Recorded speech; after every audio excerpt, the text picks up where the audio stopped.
Hello everyone. तो जैसे कि अपन ने पिछले वीडियो तक पढ़ा कि मार्जिनल कॉस्ट व एवरेज कॉस्ट में संबंध, तो इस प्रकार की आपकी अल्पकालीन लागतें थी वो यहाँ तक पूरी हुई। अब आज अपन पढ़ेंगे दीर्घकालीन लागत। अल्पकालीन लागत में क्या होता है कि भाई आपके पास समय पीरियड बहुत थोड़ा होता है, तो इसमें क्या होता है कि आपके पास इतना समय नहीं होता कि आप जितने भी उत्पत्ति के साधन हैं उन सबको परिवर्तित कर पाओ। आप उसमें वही साधन चेंज कर पाते हो, जैसे आप लेबर चेंज कर सकते हो, आप रॉ मटेरियल उस हिसाब से चेंज कर सकते हो, पर आपके पास इतना समय नहीं होता है कि आप सारे साधन, उत्पत्ति के जितने साधन होते हैं, जितने स्थिर साधन होते हैं, उनको चेंज कर पाओ। तो आज अपन पढ़ेंगे दीर्घकालीन लागत। अब देखो, दीर्घकाल वह समय स्थिति है जिसमें आपके पास बहुत अधिक टाइम होता है। जैसे कुछ समय की अगर बात की जाए समय के हिसाब से, तो जैसे कि आपके पास कुछ वर्ष होते हैं, जैसे 5 वर्ष, 10 साल, 20 साल। इस प्रकार आपके पास समय इतना होता है कि आप उत्पत्ति के जो स्थिर साधन होते हैं कि उनमें भी पूरा बदलाव कर सकते हो और उसी हिसाब से उत्पादन कर सकते हो। तो देखो, दीर्घकालीन लागत। अब दीर्घकालीन जो लागतें हैं वो दो प्रकार की होती है आपके यहाँ। एक तो होती है दीर्घकालीन औसत लागत। पहली होती है दीर्घकालीन औसत लागत, जिसको अपन कहते हैं LAC, लॉन्ग एवरेज कॉस्ट। दूसरी होती है आपके यहाँ दीर्घकालीन सीमांत लागत, जिसको कहते हैं अपन LMC, लॉन्ग एवरेज कॉस्ट, दीर्घकालीन औसत लागत। और दूसरी होती है दीर्घकालीन सीमांत लागत, जिसको LMC कहते हैं, लॉन्ग मार्जिनल कॉस्ट। तो पहले अपन पढ़ते हैं LAC के बारे में। LAC, दीर्घकालीन औसत लागत क्या है? देखो, दीर्घकालीन जो कुल लागत होती है उसमें जब अपन उत्पादित मात्रा का भाग दे देते हैं, दीर्घकालीन जो कुल लागत होती है, दीर्घकाल मतलब उसको लिखेंगे अपन लॉन्ग कुल लागत, LTC में जब क्वांटिटी का भाग दिया जाता है तो आपकी निकल के आती है लॉन्ग एवरेज कॉस्ट, दीर्घकालीन औसत लागत। अर्थात दीर्घकालीन जो कुल लागत है आपकी, वही बात है जैसे अब इससे पहले अपन ने पढ़ा था एवरेज कॉस्ट ज्ञात करना।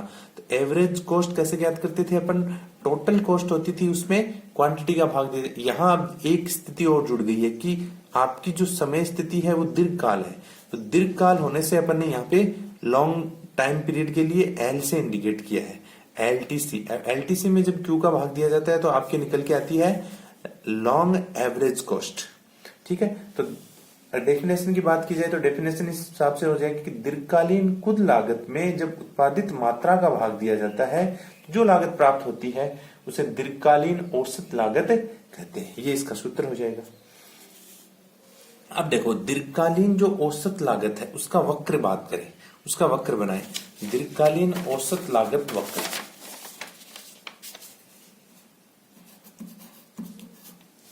LAC वक्र। देखो, दीर्घकालीन जो औसत लागत वक्र है वो बनता है, बहुत सारे आपके पास छोटे छोटे अल्पकालीन औसत लागत वक्र होते हैं। अल्पकालीन औसत लागत को अपन लिख देंगे SAC। बहुत सारे शॉर्ट एवरेज कॉस्ट वक्र होते हैं। वो बहुत सारे शॉर्ट एवरेज कॉस्ट वक्र जो कि यू आकृति के होते हैं, वो आपस में मिलकर क्या बनाते हैं? दीर्घकाल के लिए औसत लागत का निर्माण करते हैं। जैसे LAC जो वक्र हैं, LAC वक्रों का एक दूसरा नाम है, इनको लिफाफा वक्र कहा जाता है। तो देखो, अगर अपन इसका वक्र बनाएं, ये बहुत इंपॉर्टेंट है, एग्जाम में बहुत बार आता है। तो देखो, बहुत सारे शॉर्ट एवरेज कॉस्ट वक्र मिलके क्या बनाएंगे? एक लॉन्ग एवरेज कॉस्ट वक्र बनाएंगे। आपका LAC वक्र बना, ये बना किन से है? ये बना है बहुत सारे आपके शॉर्ट एवरेज कॉस्ट, SAC वक्र है।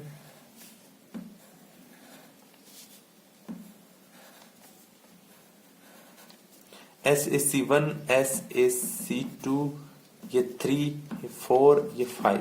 तो बहुत सारे आपके जो शॉर्ट एवरेज कॉस्ट वक्र हैं उनसे मिलकर एक लॉन्ग एवरेज कॉस्ट अर्थात दीर्घकालीन औसत लागत वक्र का निर्माण होता है। तो आपसे पूछा जाए तो आप ये बता सकते हो कि जब बहुत सारे शॉर्ट, देखो इसमें एक ध्यान देने वाली बात ये भी है कि यह मात्रा आपकी, इसमें एक ध्यान देने वाली बात ये है कि ये जितने भी शॉर्ट एवरेज कॉस्ट वक्र हैं, जितने भी, उनका जो मिनिमम अर्थात उनके नीचे वाला भाग है वो किसको टच कर रहा है, वो देखो एलएसी को टच कर रहा है लगभग।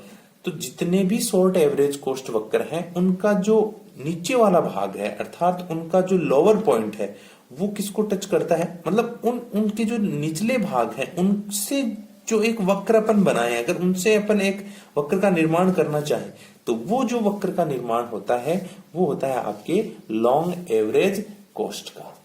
ठीक है, तो बहुत ज्यादा डिफिकल्ट नहीं है पर बहुत ज्यादा इंपॉर्टेंट है एग्जाम की दृष्टि से। तो देखो इसमें क्या होता है कि इसमें मान लेते हैं ये उत्पादित मात्रा होगी आपकी, ये आपकी लागतें होगी, अर्थात देखो ये जो शॉर्ट एवरेज कॉस्ट का पहला जो वक्र है, शॉर्ट एवरेज कॉस्ट 1, फिर 2 है, फिर 3 है, फिर 4 है, फिर 5 है। तो देखो इसमें पहले वाला है उसमें लागत थोड़ी सी ज्यादा है तो वक्र ऊपर है, दूसरे वाला उससे भी नीचे है, तीसरे वाला उससे नीचे है, चौथे वाला फिर से थोड़ा सा ज्यादा है, फिर से पांचवें वाला फिर उससे ज्यादा है। तो इनके जितने भी मिनिमम पॉइंट होंगे तो उनको अगर अपन टच करते हुए एक वक्र का निर्माण करना चाहें तो इस प्रकार का एक वक्र बनेगा, उसको कहेंगे अपन लॉन्ग पीरियड के लिए एवरेज कॉस्ट। अब दूसरी आती है आपकी दीर्घकाल के लिए, दीर्घकालीन सीमांत लागत।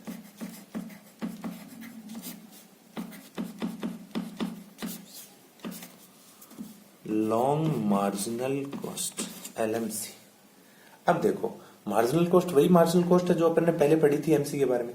तो अब यहां एक दीर्घकाल एक वर्ड और जुड़ गया कि ये दीर्घकाल के लिए मार्जिनल कॉस्ट है। तो देखो दीर्घकालीन अवधि में जब एक अतिरिक्त इकाई का उत्पादन करते हैं तो उससे जो कुल लागत में परिवर्तन होता है उसे दीर्घकालीन सीमांत लागत कह देते हैं। जिस प्रकार अपन ने सीमांत लागत पढ़ा था, सीमांत लागत की डेफिनेशन यही थी कि अगर अपन देखो वहां ऐसे अल्पकाल का दीर्घकाल का कोई नाम नहीं था, वहां यही था कि अगर आप जैसे दीर्घकाल अल्पकाल के लिए पढ़ रहे हैं तो ऐसे जरूर उसमें लिखा हुआ हो सकता है कि कई बार, वरना आप डायरेक्ट ऐसे कह सकते हो कि जब अपन किसी एक अतिरिक्त इकाई का उत्पादन करते हैं तो उससे जो हमारी लागत पे प्रभाव पड़ता है या लागत में जो वृद्धि होती है, एक और अतिरिक्त इकाई का उत्पादन करने से लागत में होने वाली वृद्धि क्या कहलाती है, सीमांत लागत कहलाती है। यहां दीर्घकालीन अवधि है तो दीर्घकाल के लिए ऐसा कहें, दीर्घकालीन अवधि में जब एक अतिरिक्त इकाई का उत्पादन करने से कुल लागत में जो भी परिवर्तन होता है उसे दीर्घकालीन सीमांत लागत कहते हैं। तो देखो एलएमसी सूत्र हो जाएगा एलएमसी बराबर डेल्टा एलटीसी बट्टे डेल्टा क्यू। देखो कल अपन ने बात की थी मार्जिनल कॉस्ट ज्ञात करने की, तो वहां हुआ था delta TC upon delta Q, अर्थात आपकी जो टोटल कॉस्ट है उसमें कितना परिवर्तन होता है और इकाइयों में कितना परिवर्तन होता है, उनका जो अनुपात है वो क्या निकल के आता था एमसी। यहाँ दीर्घकाल के लिए है तो एल और लग जाएगा, तो एलएमसी बराबर हो जाएगा डेल्टा एलटीसी बट्टे डेल्टा। एक और सूत्र होता है तो एल एम सी, देखो क्या होता है कि एनवी इकाई अर्थात एक अतिरिक्त इकाई, डेफिनेशन में ये बोला जाता है कि एक अतिरिक्त इकाई का उत्पादन करने के लिए जो लागत में वृद्धि होती है या लागत में जितना भी एडिशन होता है वही क्या होती है, सीमांत लागत होती है। तो यहाँ एनवी इकाई के लिए अगर अपन सीमांत लागत की बात करें तो सूत्र हो जाएगा एल एम सी एन बराबर L T C N minus L T C N minus 1। ये एक और सूत्र हो जाएगा कि जो टोटल आपकी कॉस्ट है एनवी इकाई के लिए उसमें से उससे पहले वाली इकाइयों तक की घटा दो तो आपके पास क्या निकल के आ जाएगी, मार्जिनल कॉस्ट। उस एनवी इकाई जिस इकाई की आप सीमांत लागत ज्ञात करना चाहते हो उसकी क्या निकल के आ जाएगी, सीमांत लागत निकल के आ जाएगी। एनवी इकाई की सीमांत लागत दीर्घकाल के लिए सीमांत लागत ज्ञात करने के लिए जो आपकी टीसी टोटल कॉस्ट है एनवी इकाई तक जो टोटल कॉस्ट है आपकी कुल लागत है दीर्घकाल के लिए, उसमें से दीर्घकाल के लिए एनवी उससे पहले वाली जो इकाई है n-1 का मतलब उससे ठीक पहले वाली इकाई तक की जो टोटल कॉस्ट है उसको आप घटा दो तो आपके पास क्या आ जाएगा, एलएमसी एनवी इकाई की। तो इस प्रकार दीर्घकालीन सीमांत लागत हो गई। अब देखो इसके आगे अगर अपन बात करें तो अब अपने जो सिलेबस है उसमें दे रखा है कि दीर्घकालीन अवधि में किसी फर्म का संतुलन बिंदु कहां होगा। तो दीर्घकालीन अवधि है, मैं हेडिंग लगा देता हूं, दीर्घकालीन अवधि में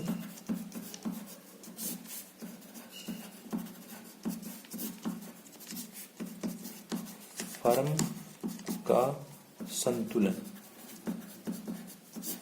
देखो, दीर्घकालीन अवधि में किसी फर्म का इष्टतम संतुलन या संतुलन कहां पर होगा?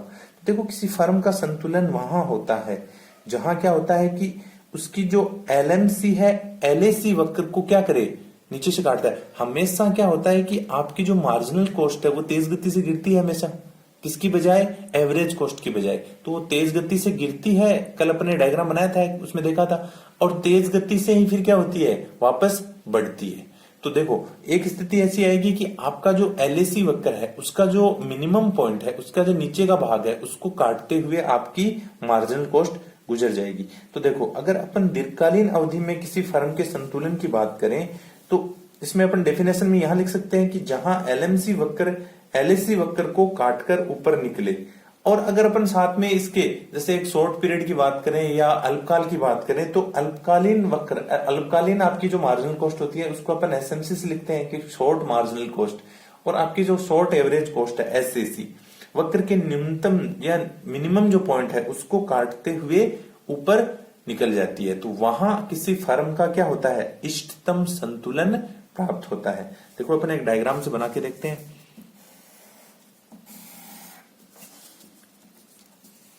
सबसे पहले अपन बनाते हैं लॉन्ग एवरेज कॉस्ट एलएसी, फिर अपन बनाते हैं एक short average cost,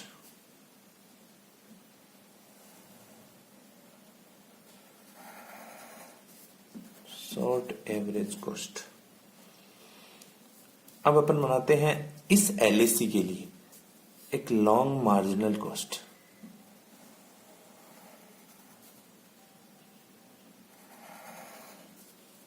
long marginal cost. और फिर ये जो शॉर्ट एवरेज कॉस्ट है अपनी, उसके लिए अपन एक बनाते हैं शॉर्ट मार्जिनल कॉस्ट।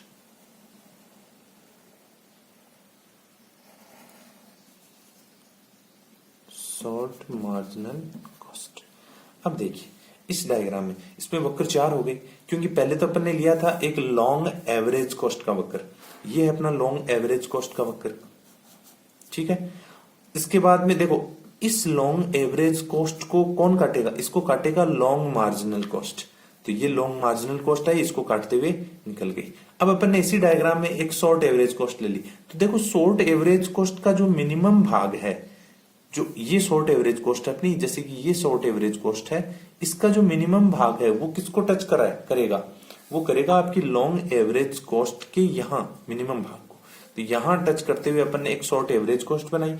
उस शॉर्ट एवरेज कॉस्ट को कौन काटेगा, शॉर्ट मार्जिनल कॉस्ट। तो जैसे कि अपनी एक शॉर्ट मार्जिनल कॉस्ट आई और वो इसको काटते हुए गुजर गई। अब देखो, ये जो डायग्राम है इसमें चारों जो पॉइंट हैं जो एक ही जगह मिल रहे हैं, अर्थात किसी फर्म का संतुलन कहां हो रहा है, तो उस फर्म का संतुलन इस बिंदु पे हो रहा है। मान लेते हैं इसको अपन ने ई नाम दिया। तो ये जो क्वांटिटी है OQ, ये क्वांटिटी होगी और ये उसकी क्या हो जाएंगी, लागतें हो जाएंगी। इधर अपन ने लागतें ली है सारी। तो देखो, किसी फर्म का संतुलन वहां होगा जहां लॉन्ग एवरेज कॉस्ट को लॉन्ग मार्जिनल कॉस्ट काटेगी और शॉर्ट एवरेज कॉस्ट को शॉर्ट मार्जिनल कॉस्ट काटेगी।